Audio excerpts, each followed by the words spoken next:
Gaurko hitzaldi nagusiari edo hasierako hitzaldiari sarrera emango diogu, bai? Mikel Artetxe Zurutuzak eskainiko digu. Mikel, nahi dezunean?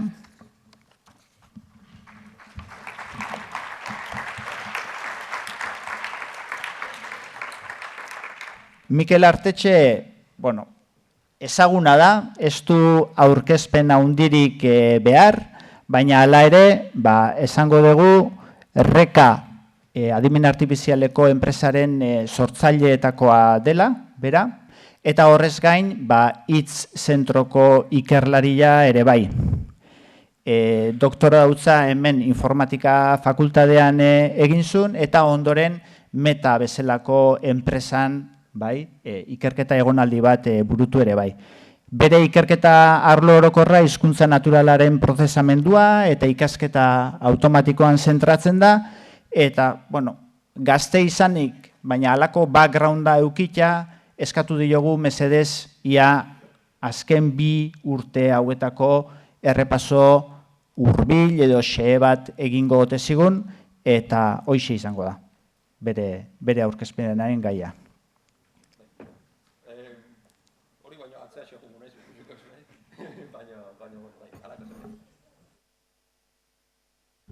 Bai, entzutezua, bai.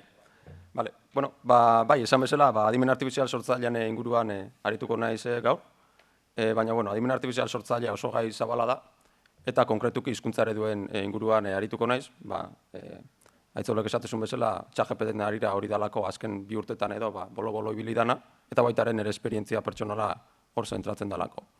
Orduan, aurkezpenak 2 atal izango ditu, aurreneko atalean saiatuko naiz azaltzen, ChatGPT bezalako eredu baten atzean zer dagon eta nola iritsi gean nolako zerbait eraikitzea, perspektiba historiko bat edo jarraituz, eta bigarren partean arituko naiz horrek eragin duen histeria egoera hontaz edo pixkat gogoetatxo bat eginez.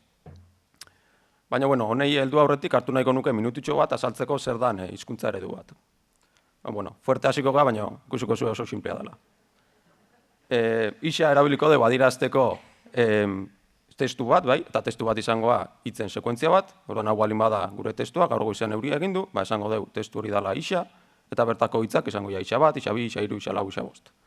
Eta isa 2, 4 bezalakoak erabiliko ditugu, kasu honetan, 2. hitzetik 4. hitzea doan azpi sekuentzia adierazteko. Orduan, behin notazioa finkatuta, hizkuntza eredu bat izangoa besterik gabe funtzio bat, sarrera bezala hartuko una testu bat, eta irtera bezala emango una probabilitate bat. Definizio hori betetzen edo zein funtzio matematiko esango dugu hizkuntza eredu bat dela. Orduan, printzipioz, hainbat modu egon daitezke hori modelatzeko, baina praktikan, historian zehar eraiki izan dian hizkuntza eredu ia dandanak jarraitzeute formulazio autoregresiboa. Eta zer da, honek iteuna da, isa testu horren probabilitatea deskonposatu testu hortako hitzen probabilitatean biderkadura bezala. Alegia, gure isa testuan probabilitatea izangoa aurreneko hitza isa bat izatean probabilitatea, bider, isa bat eta gero isa 2 jutean probabilitatea, bider, isa bat eta isa 2 eta gero isa 3 juteko probabilitatea, eta bar. Eta honi esker lortu dugu, problema zertxo baite simplifikatzea, zehoain modelatu behar deune gauza bakarra da, testu partzial bat eman da, hurrengo hitzan probabilitatea aurre ikustea. Eta hau pixkate, gure egunerokoa aterrizatuz, kontura zaitezkete, nahiko gertuko zerbait zaigula, ze adibidez, gure telefonotan, gure teklatu prediktiboa erabiltzean, antzeko zerbait dago horren atzean, ez? Kasu honetan nire telefonoan hasi naiz idazten gaur goizean euria egin, eta teklatuak iradokitzet hurrengo hitza, segurenik du izango dela, ez? Lasterbide bat edo eskaintzeit, du, teklatu beharrean, klik bakarra egin behar izateko, ez? Oso ondo. Eta, eredu autoregresibo hauen beste abantaila bat da, probabilitate banaketa hau laginduz, posible zaigula testua sortzea. Hau ingo dugu modu errekurtsiboan edo modu autoerregresiboan eta horti dator izen hau. Hau nolabait honen antzeko zerbait indezakegu gure telefonotan, gure teklatu autoregresiboak iradokitzeigun hitza aukeratzen joan ez. Adibidez, kasu honetan, aukeratuko dugu du, eta gero iradokitzeigun lan, aukeratzeu lan, eta gizarte, politikak, eta hola jungea testu bat sortzen ez. Kasu honetan, zentzu gehiagirik ez daukana, ikustea Androiden teklatuan atzean daun hizkuntza eredua ez dela oso ona euskeraz, baina, bueno, pentsat euskeran tankera dukan edo zerbait sortu du. Eta, bueno, behin argituta zer dan hizkuntza eredu bat, pasatuko gea, historia edo pixkate ikustea, eta azkeneko 2 urteta iritsi aurretik badago bide bat iteko, eta engusture hasiera kokatuko dugu 1948an. Kontutan hartu behar dugu, urte hontan gaudela informatikan dinosaurioan garaian edo, ez? Okorrez banaiz transistore asmatu berria, eta ordenagailu hasian monstro batzuk, ez? Kuartoak osoa okupate zuen, eta holako gauzak. Baina alare, nahiko modu goiztearrean, Shannonek ezarri zituen hizkuntza ereduen oinarri teorikoak. Artikulu hontan eta bizpahiru urte beranduago beste bigarren hontan. Eta konkretuki Shannonen interesa zan komunikazio sistemak aztertzea ikuspegi matematiko batetik. Orduan, bueno, abia-puntu bezala hartzezun komunikazioan eskema tipikoa, eskolan eta erakuste ziguena, igorlea, hartzailea, mesua ez dakize, eta suposatuko dugu, kasu hontan, igorleak bialtzeula kaixo mesua. Orduan, zenbat bit behar ditugu mesu hau kodetzeko? Informatikari bezala badakigu karaktere bakoitza errepresentatzeko tipikoki byte bat erabiltze deula, ez? Eta orduan hemen 5 karaktere dauzkagunez, pentsa genezake 5 byte beharko diala, ez? Hori benetan da horrela? Ze pasatzea ni azte balimana ez mesu hau bialtzen, eta bialduet K, A, I, isa, guanikan O estet bialdi, baina zuek hartzaile bezala, lepoa jokatuko zenukete, ia seguru, O izango dala bialduko etena, eta ez, V bikoitza, ez da. Ze izan ere, euskeraz kaixo, nahiko probablea da, nahiko ohikoitza da, eta berriz kaixo V bikoitza, ez. Eta, behaketa hau jarraituz, posible da kodeketa eraginkorrago bat diseinatzea, jarraipen probablenentzako bit gutxiago erabilita. Kasu honetan, O adierazteko, bit bat edo 2 erabil genitzake, eta V bikoitza adierazteko 8 baino gehiago, ez da. Eta konkretuki, Shannonek erakutsi zuen, kodeketa optimoa erabilita, hemengo formulatxo honek adierazteun adina bit behar diala isa testu bat kodetzeko. Eta ikuste zuen ez, formulatxo horren erdigunean daukaguna, da, justura hizkuntza eredu batek modelatzezun probabilitate balintzatu hori. Eta horren bestez, probabilitate honen geroz eta estimazio hobeak izan, alegia geroz eta hizkuntza eredu hobeak izan, orduan eta bit gutxiago beharko dira. Eta hor dator nolabait Shannonen teoria honetatik, hizkuntza ereduetarako lotura hori. Eta, oinarri hauek sartzeaz gain, Shannonek aurreneko hurbilpen bat ere egintzun, probabilitate hauek estimatzeko eta gaur egun hizkuntza eredu bat deituko genioken antzeko zerbait sortzeko. Eta horretarako erabilizitun K-garren ordenako Markoven kateak. Eta honek iteuna da, funtsean, testu inguruko azkeneko kaken bat hitzak hartu. Adibide batekin hau argiago ikusi daiteke, adibidez, kasu hontan, 3. ordenako Markoven kate batek egingo nukena dan, esan atzo goizan euria egin eta gero zuen juteko probabilitatea, dala gutxi gora bera, euria egin eta gero zuen jutean probabilitatean antzekoa. Edo 2. ordenako batek esango luke, atzo goizan euria egin eta gero zuen juteko probabilitatea, dala gutxi gora bera egin eta gero zuen juteko probabilitatean antzekoa. Noski hau simplifikazio bat da, baina, zentzuzko simplifikazio bat, problemat errazten diguna, erresagoa dalako probabilitate hauek estimatzea maiztasun kontaketak erabilita. Eta hau ikusiko dugu berriro ere adibide batekin, suposatuko dugu kalkulatu nahi deula egin eta gero zuen juteko probabilitatea, baingo deuna da euskarazko testu bat hartu, hor bilatu eginen agerpen guztiak, kasu honetan 4 dia, eta gero ikusiko dugu hitz hori eta gero beste 6 hitz agertze dian. Eta ikuste dugu 4 hauetatik 2 zuten agertzen dela, behin agertzen da behar, eta beste behin agertzen da zuen. Eta horren bestez, esan dezakeu, 4tik behin agertzen dela zuen, eta egin eta gero zuen juteko probabilitatea, 125 inguru dela estimatu dezakegu. Eta ja zirkulua itxita, horren bestez, atzo goizean euria egin eta gero zuen juteko probabilitatea esango deu dela 125koa. Esan bezala, hemen simplifikazio desente ari gaiten, baina, zentzuzko gutxi gora bera zentzu bat daukaten simplifikazioak dira, eta lortze dugu modonta hizkuntza eredu bat sortzea. Eta, behin Shannonen lan eta gero, jarraian, hainbat hamarkadetan, jarraitu zen bide berdinetik lanean enegrama ereduak lantzen. Maila teknikoan ezer gutxi aldatu zen, maiztasun kontaketak eta oinarrian teknika berdin-berdinak erabiltzen zian, igual trukillo txiki batzukin edo, adibidez ordena diferenteko ereduak kombinatzeko taulakoak, baina ideia orokor berdin-berdina. Eta aurrerapenak gehiago zentratu zian, aplikazio praktikoetan edo hizkuntza ereduak behaiek ere praktikan eraikitzean, zexan honen lana erabat teorikoa izan zen. Eta hau, hasiera batean nagusiki Noisy Channel formulazioan eskutik etorri izan, 70. hamarkadatik aurrera, batez ere IBM nahiko aitzindaria izan zen, hizketa ezagutza edo itzupen automatikoa bezalako problemetan.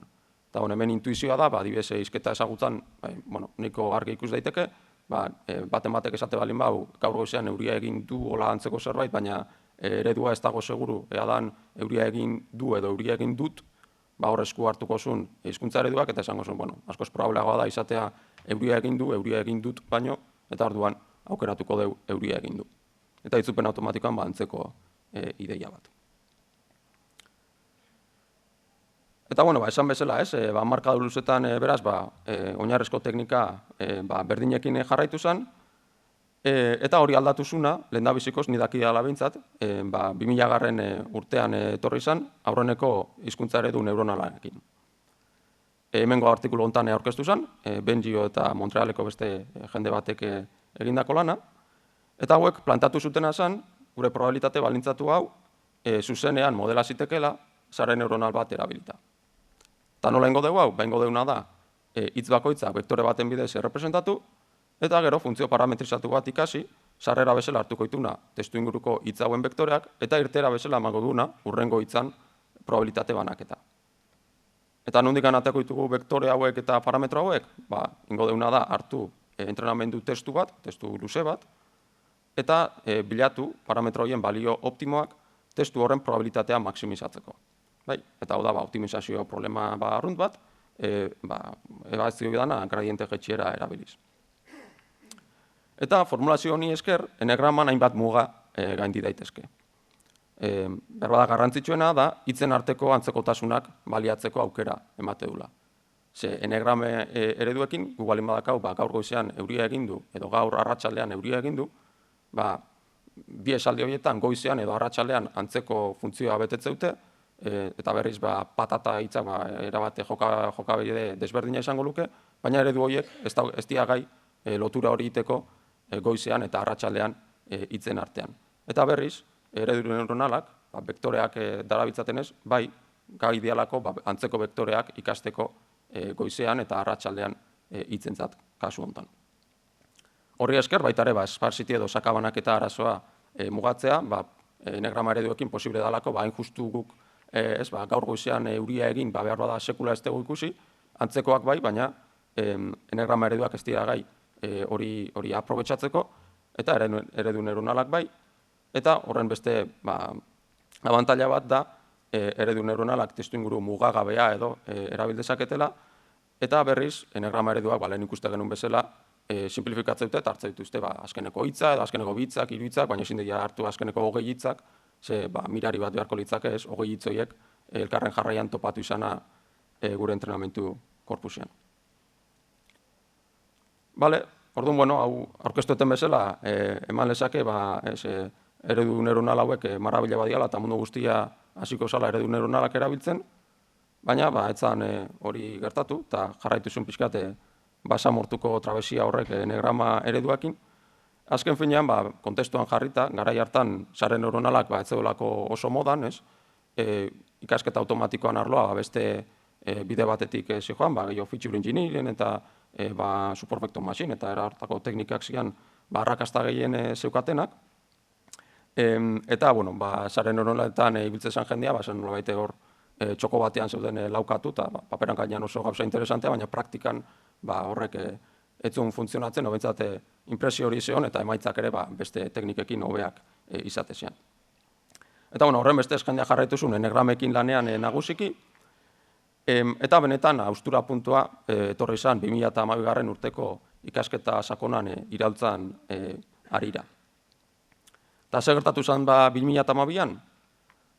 Ospatu zen ImageNet atasa partekatuan beste edizio bat, hau, bueno, ikerketa mundua behar da gertutik esagutze ez dezuen antzat, atasa partekatu bat da ikertzaileen artean antolatzean alako lehiaketa moduko bat, atasa bat lotuta, imaginatzen kasuan atasa hori da argazki bat eman da, argazki hortako objektua errekonozitzea, txakur baten argazkia eman da, esatea hau txakur bada, eta edo ez dakit bizikleta bada, edo katu bada, edo danadalakoa. Eta hori, lehiaketa horta apuntatzeia ikerketa talde desberdinak, bakoitzak bialtzeu bere sistema, teknika jakin batean oinarrituta, eta gero ikustea, ze taldek lortu dune sistema honena, eta beraz, ze teknika dan emaitza honenak emateituna. Eta, bueno, imaginatzen atasa partekatu hau, basi joan ospatzen, hainbat ediziotan, hemen dauzkatzue 2010 eta 2011 urtetako emaitzak, hau da, errorea, talde irabazleak lortutako errore tasa, eta ikustezue, 2010an 28ko errore tasa lortu zutela, 2011an 25 eta piko, hobekuntza txiki bat, eta 2012an sistema desberdinak hor nunbait ibiltitzean, 26,2, 27, 27,1, eta bar. Eta hauek guztiak erabiltzen zituzten ikasketa automatiko klasikoko teknika horiek, leheno aipatzen nuna. Eta ikuste zuenez, aurrera joan behar bada, baina oso pixkanaka, eta desima bakoitza hobetzea pila bat kostatzen zen. Baina, edizio honetan parte hartu zuen baita ere beste sistema batek, sare neuronal sakonetan oinarritzen zena, Torontoko talde bat, eta ikuste zuen bezala kriston egurra eman zien gainuntzeko sistema da nahi ez, amineko 16ko errore tasa lortuta.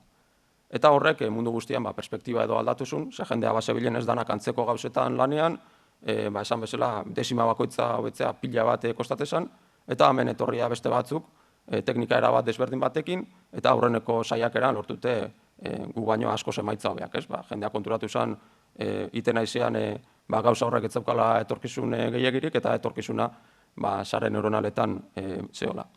Eta, bueno, sare neuronalen olatu hori lehendabizi iritsi zen, irudiak eta espitxean arloa, hizkuntzan prozesamendura zertxoa gehiago tardatu zuen iristen, baina, bueno, baita ere iritsi zen, eta horren bestez, horrekin batea hizkuntza ereduen arlorare iritsi zen, eta nolabait zabaldu zen modelatzen neuronalan aroa. Eta, bueno, garai hontako lanak beratze balin baitugu, ikerketa lanak, behintzat, galdera nagusia izatezan ea zein dan arkitektura edo ikasketa teknika egokiena hizkuntza modelatzeko. Eta jarriko ditut pare bat adibide, nahiko representatiboak edo izan lehizkenak.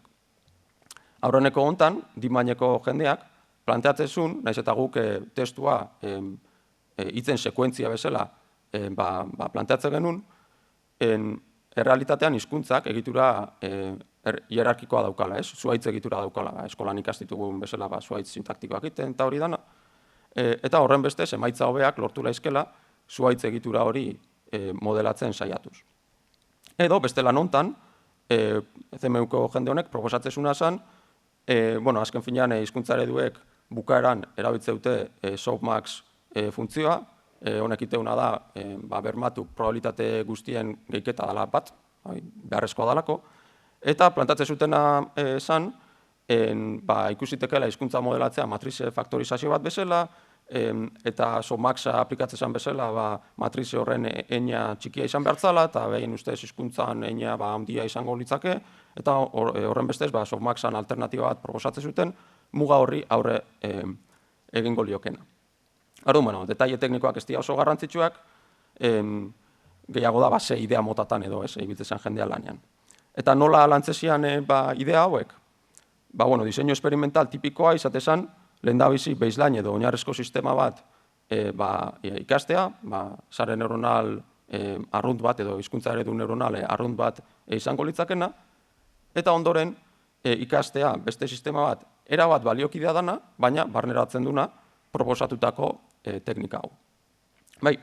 Adibidez, azkeneko lan hontan, gure baselinea izango zen hizkuntza eredu neuronal arrunt bat, eta beste sistema izango zen, sistema berdin-berdina, baina softmax arrunta erabili berrean, softmax edatu hau erabiliz.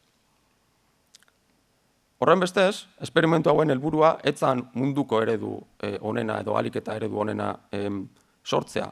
Nahikoa zen, baselinea ganditzea gure hipotesia frogatzeko. Bai? Guk erakuste balin badeu, gure Somax alternatiba hau erabilita, Somax arruntakin baino, emaitza hobeak lortzeiala, gainerako dana berdin mantenduta, horre demostratuko luke gure hipotesia Somaxan mugan inguruan, zuzena dana eta gure alternatiba hau hobea dela. Eta naiz eta egon beste hizkuntza eredu bat, emaitza behar lortzeituna, ikuspegi zientifiko batetik guk gure lana egin dugu.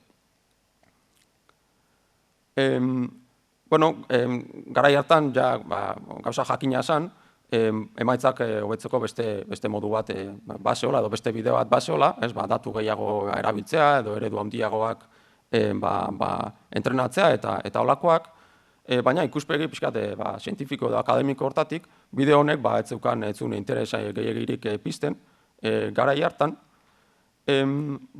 pixkate konsideratzen zalako hori ingenieritza lana edo gehiago zala zientzia baino, ez?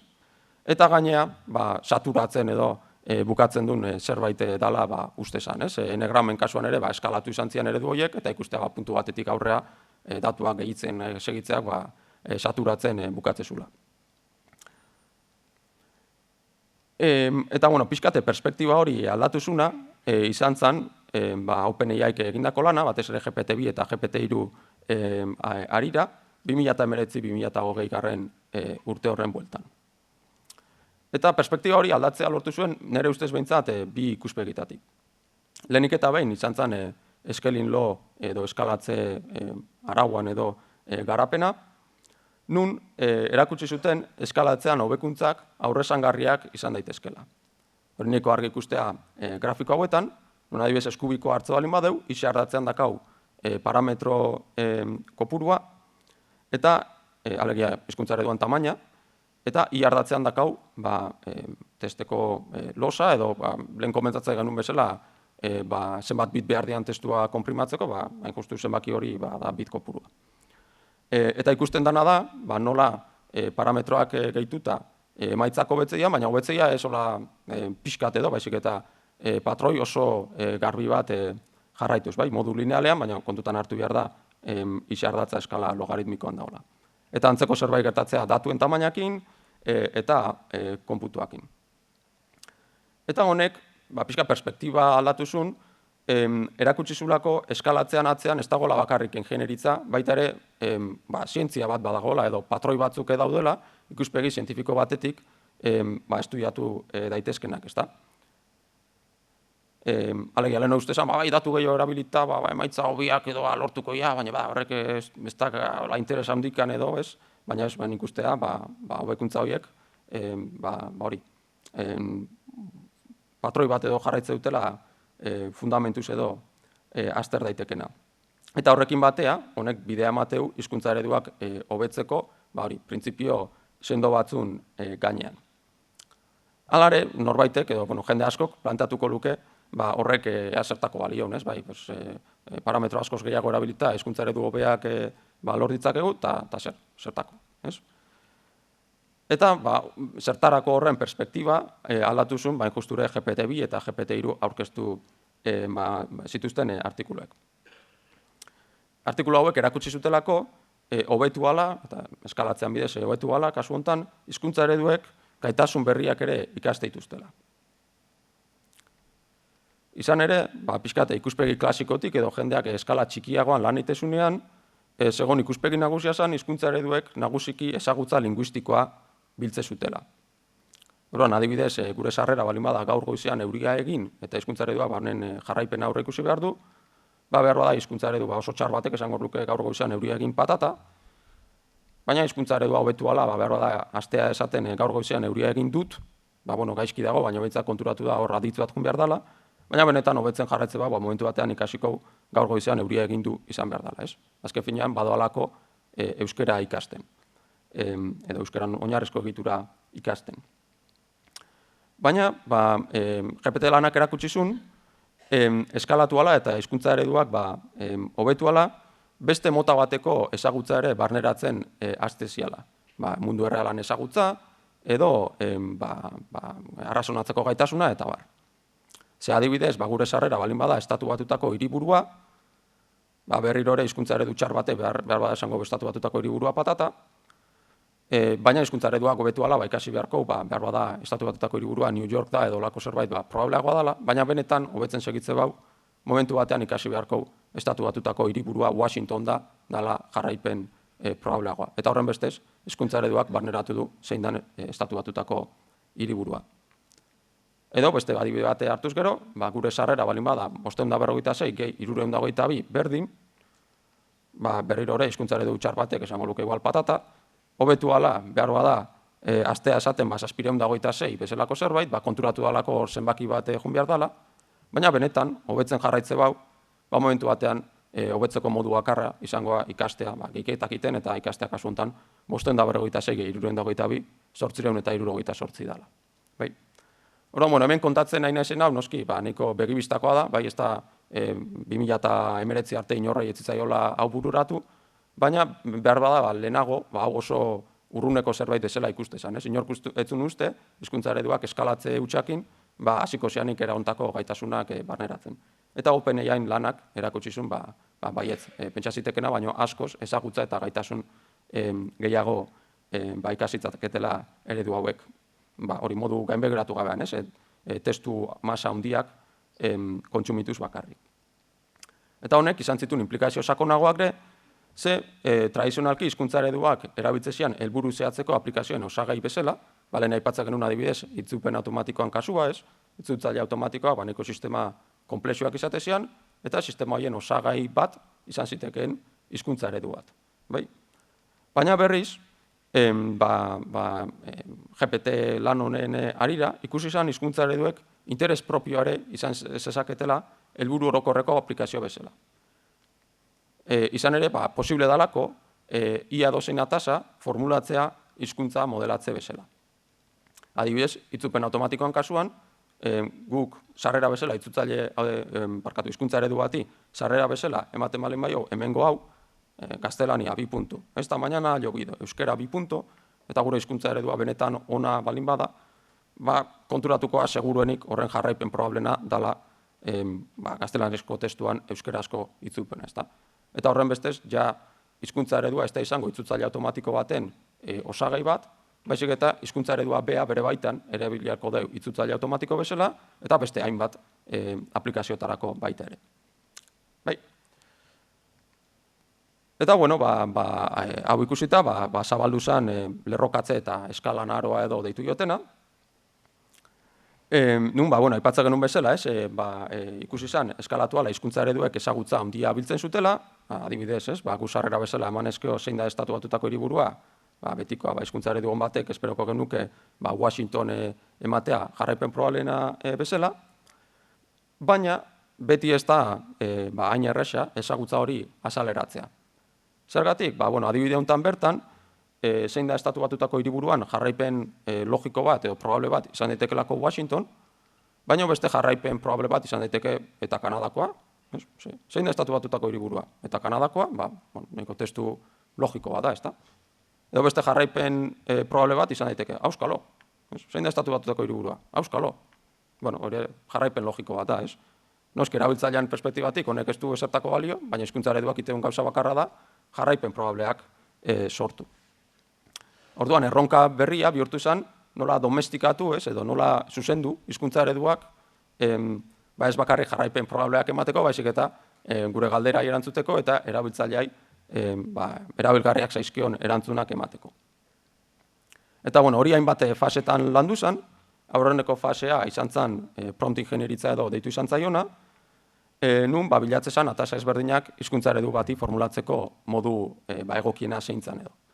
Eta, hildontako lan ezagun bat, da chain of thought deitutakoa, nun hemen zentratzezian arrazonak eta problematan edo problema matematikotan, eta geneukan buruketa modukoak, eta ikustea hizkuntza ereduak buruketa bat pasatu esko saiatzezian zuzenean erantzuten, eta orduan askotan faiatze zuen, baina lan honetan erakutsi zuen testuinguruan emate baitugu beste buruketa batzuk, eta buruketa joen erantzuna pausuz pausukako arrazonaketa bat inez, gero ereduak buruketa berrirako ere hori beha iten saiatzeala eta pausuz pauso arrazonatuz gero gehiagotan asmatzezula erantzu zuzena.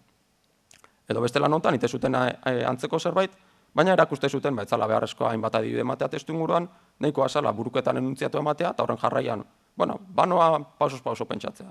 Eta orduan, hizkuntza eredua aztezan pausos-pauso pentsatzen, eta gehiagotan asmatzezun erantzun zuzena. Orduan, prompt ingenieritza hau bihurtu zen alako arte bat, edo batzun ofizio bat, baina zorionez, irizan bigarren fase bat, hizkuntza ereduai modu sendo batean edo erakusteko erantzunak ematen eta arrazonak eta egokia egiten, gu malabarak iten ibili beharrean promptakin. Eta hori nola itea, ikasketa gain begiratuan bidez, lehen da bizi galera erantzunen multzo bat bilduta, gaur egun tipikoki chat formatuan, adibidez, adibide bat izan daiteke erabiltzailea, 2 puntu, kaixo, adimen artifiziala, 2 puntu, kaixo, zertan lagun zaitzaket, erabiltzailea, 2 puntu, zein da estatu batutako hiriburua? Adimen artifiziala. Estatu batutako hiriburua Washington da. Bai?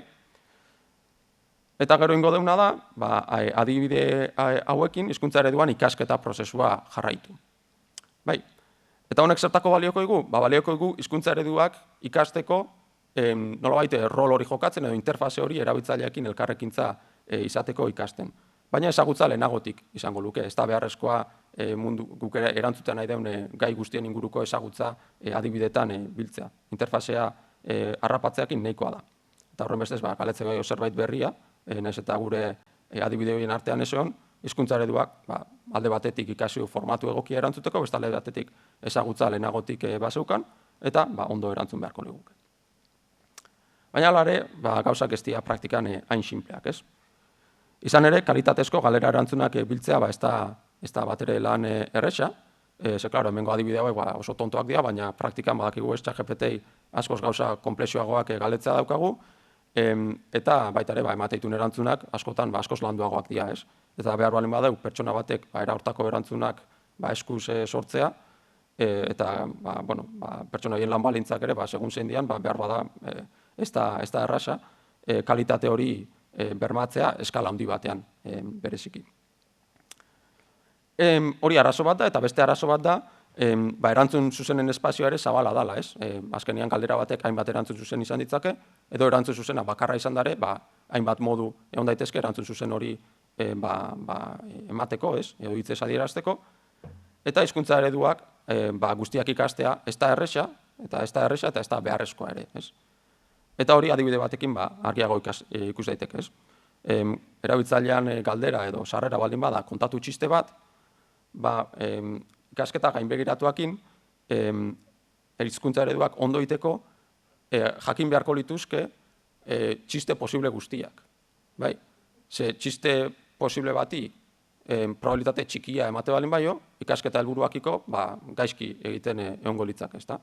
Baina hori benetan ez da erresa eta ez da beharrezkoa, ez nahikoa da hizkuntza eredua jakitea txiste gutxi batzuk eta norbaitek hau galdetzaionean betiko txistea botatzeu, eta behar bada pare badauzka alatzen futeko, baina munduko txisteana jakitea behintzat ez da beharrezkoa. Eta muga hauei aurre egiten iritsi zen 3. fasea, nun preferentzien bidezko ikasketa lantzen hasi zen. Preferentzia edo bezpen, ez dakit hau euskeraz nola esan beharko litzaken. Eta hemen zer daiteana? Iteana da, hainbat galdera hartu, eta galdera bakoitzeko hainbat erantzun posible sortu, baina hizkuntza eredu bat erabiliz. Bai, adibidez hau baldin bada gure galdera, hizkuntza eredua bea erabiliz, sortuko ditugu 3 erantzun posible, eta kasuntan anotatzailea edo pertsonai galetuko jauna, eskatuko jauna, ez da berak zerotikan idazteko erantzun zuzena zein dan, baizik eta aukeratzeko 3 aukera hauen artean zein dan erantzun honena. Edo ordenatzeko erantzun hauek onenetik txarrenea. Eta kasu honetan, esperoko genuke gure anotatzaileak aukeratzea 3. aukera.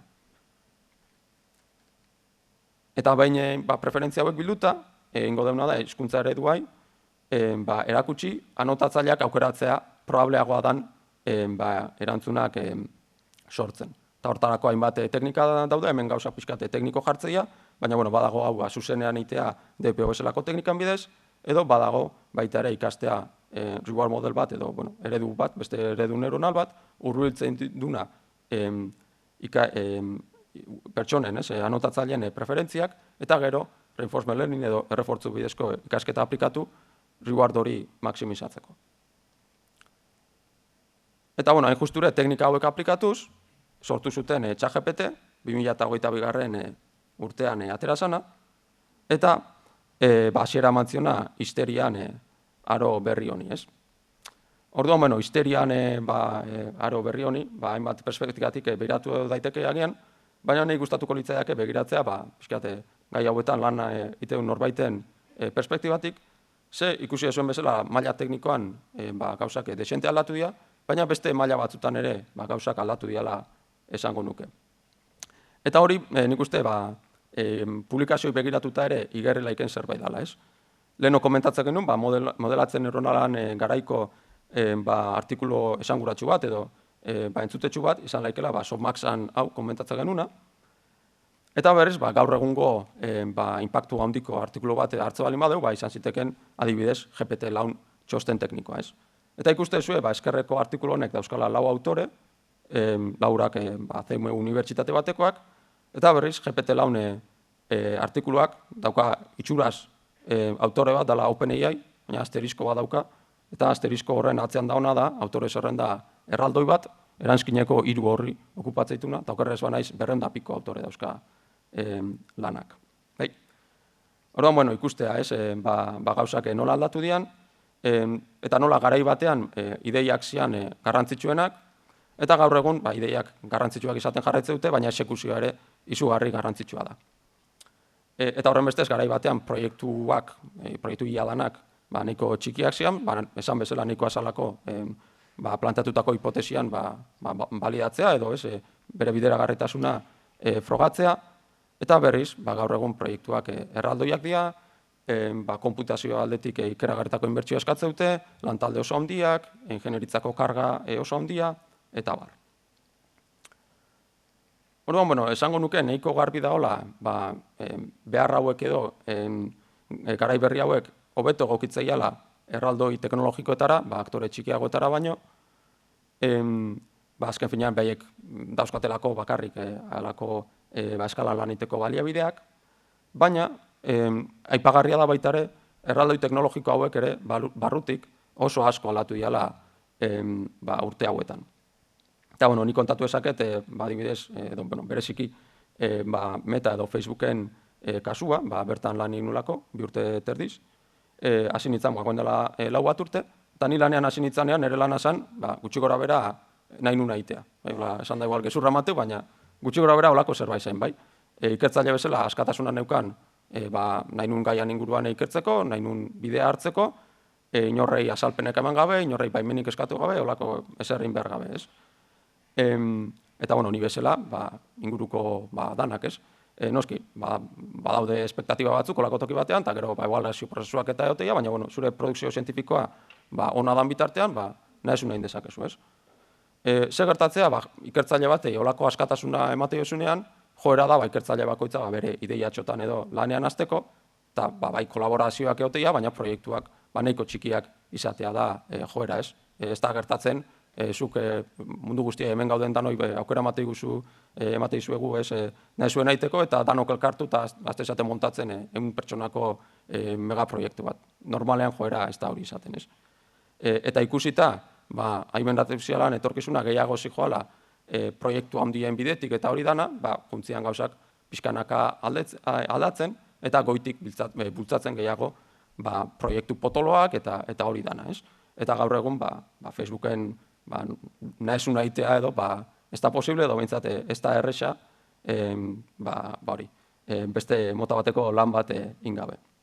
Eta, bueno, Facebookekin, baina beste enpresekin antzeko zerbait, ez? Googleen antzeko zerbait, Googleen kasuan, are gehiago, behartu zituzten Google Brain eta DeepMind juntatzea, horren garai honen aurretik, DeepMindek Googleen parte zen, baina modu independentean funtzionatzezun, ikusi zuten OpenAI mehatxu bat bezala, eta goiko mandamasek esan zuten, juntatu behartzeate eta jarri behartzeate lanean proiektu honetan, horri aurreiteko, ezta?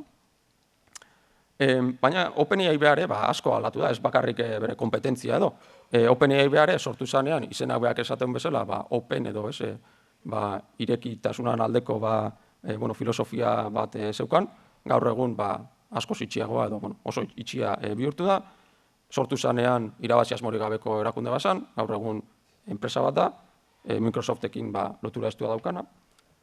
Gero horrekin sarretu zian batzuk eta sortu zuten Anthropic, Effective Altruism deitutako mugimendu erdisektario bati neko lotuta, eta gauza juntzian aldatzen, hor ere, eta gero baita ere sortu dira hainbat startup mordoa, tartean guria, Reka, baina beste hainbat baita ere. Esango nuke panorama nahiko propizioa salako horretarako, ez? Zale batetik, zeuden erraldoi teknologiko hauetako langileak ikuste zutenak, ordu arte, nolabait askatasun osoa zeukaten, eta ez dakiz, eta guain berriz hasi dira, proiektu hau behar da, eta proiektu handiak, eta presioak, eta politikeoa, eta olako gauzak. Eta beste alde batetik, interesa handia, inbertsorien aldetik, inbertitzeko, adimen artifizialean, eta dirua jartzeko mahai gainean, orduan bi gauzak elkartze baituzu, jende desentek esate, bazen gure enpresa sortzea eta gure kaxa itea lan. Beste kontua aipagarri bat da, panorama berri honetan edo garai berri hauetan, orokorrean enpresa hauen jarduna eta arloan egoera askoz itxiagoa dala, ez? Noski, kontutan hartu behar da, enpresak beti izan diala enpresa, ez? Baina, garai batean, enpresa hauen jarduna nahiko oso txertatuta zegoen komunitate akademikoan, ez? Eta adibidez, nik neuk Facebooken indako lan guztia, publikatu nun artikulo zientifikotan, ez dute inolako sekreturik gordetzen, ez?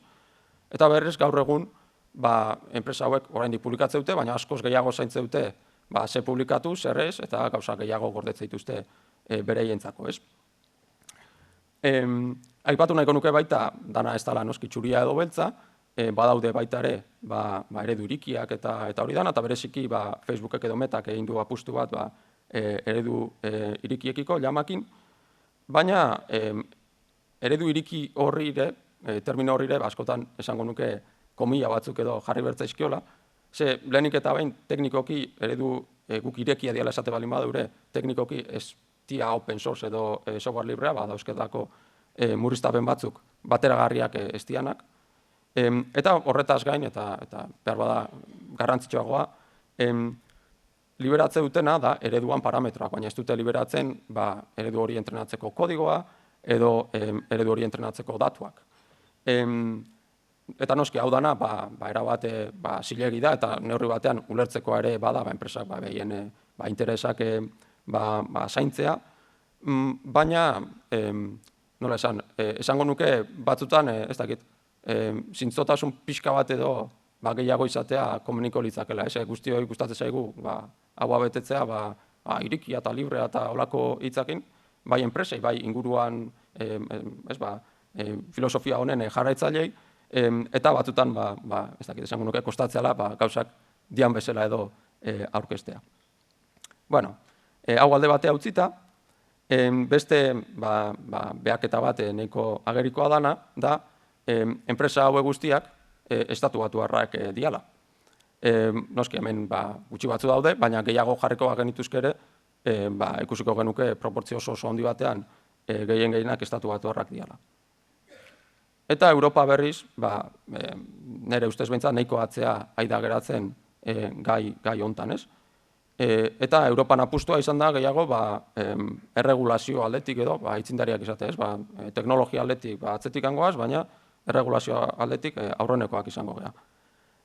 Eta ez dakit, behar bada, gogoetarako beste gai bat, ez dakinik ze puntutaraino Europak, kasu hontan buru jabea izan nahi balin badu, teknologia hontan, ez dakit ze puntutaraino lortu ezaken hori, kanpoko teknologia erregulatuz, eta ezote luken behar bada bertako teknologia sustatu beharko. Eta horren adibide batzuk dagoeneko egea ikusten, ze adibidez Applek erabakizun, bere adimen artifizialeko ereduak, azkeneko iPhoneetan eta daudenak, Europan oraingoz behintzat, ez dira erabilgarri izango, estatu batutan eta gainuntzeko tokitan bai, baina Europan ez, eta Metak ere antzeko zerbait egintzun, Meta, llama multimodalan azkeneko ereduakin, ez? Ez dute usten, Europan eredu horiek erabiltzen, eta listo, erregulazioekin bete beharrik ez daukate.